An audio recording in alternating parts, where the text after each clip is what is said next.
Tahukah Sobat L, Pulau Pasir adalah sebuah nama gugusan kepulauan yang terletak di selatan Nusa Tenggara. Nama kepulauan ini tiba-tiba menjadi perbincangan setelah pada tahun 2021 lalu, polisi perbatasan Australia menenggelamkan kapal nelayan yang memasuki kawasan tersebut. Bahkan salah satu sumber menyebutkan, menurut data Polda NTT ada sekitar 3.000 nelayan yang telah ditangkap pihak Australia pada tahun 2004 sampai 2006 karena memasuki wilayah tersebut. Secara jarak, Pulau Pasir lebih dekat ke Nusa Tenggara, yaitu sekitar 170 km. Sementara dari Australia jaraknya mencapai 320 km. Namun di dunia modern, jarak bukanlah alasan menentukan suatu wilayah milik negara mana, melainkan hukum yang telah disepakati bersama.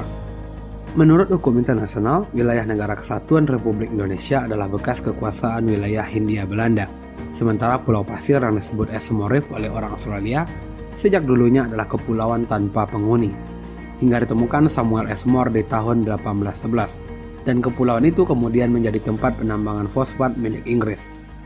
Maka sesuai aturan, Pulau Pasir bukanlah milik Indonesia, karena tidak pernah diklaim oleh Belanda, melainkan milik Australia berdasarkan kepemilikan Inggris di zaman dulu.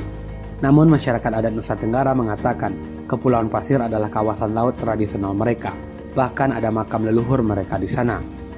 Di sisi lain ada pernyataan dari Komite Nasional Pulau Pasir yang mengatakan Pulau Pasir sudah ada dalam register Gubernur Jenderal Hindia Belanda pada tahun 1751 yang menunjukkan bahwa kepulauan itu sudah 400 tahun dikelola oleh orang Rote. Apalagi secara tradisional juga disebut kepulauan itu adalah bagian kekuasaan Kesultanan Makassar di zaman dulu. Permasalahannya adalah di tahun 1974 ada MOU pemerintah Indonesia dan Australia di mana pemerintah Indonesia menyerahkan pengawasan konservasi kepulauan itu kepada Australia. Dengan pengecualian nelayan Indonesia boleh singgah di sana untuk mengambil air bersih dan mengunjungi makam leluhur mereka. Sekalipun benar klaim Kepulauan Pasir milik Indonesia, tampaknya sulit untuk mengambil kepulauan itu menjadi milik Indonesia lagi. Ya karena MOU di tahun 1974 ya Sobat L. Nah jika tidak ada MOU tersebut, sengketanya mungkin bisa dibawa ke hukum internasional. Nah menurut Sobat L, gimana nih status Kepulauan Pasir ini? Sejauh ini bagaimana langkah-langkah kemajuan dalam pembicaraan mengenai Pulau Pasir, Pak? Ya memang menyangkut Pulau Pasir kan perlu katakan bahwa sebenarnya baru pada tahun 1997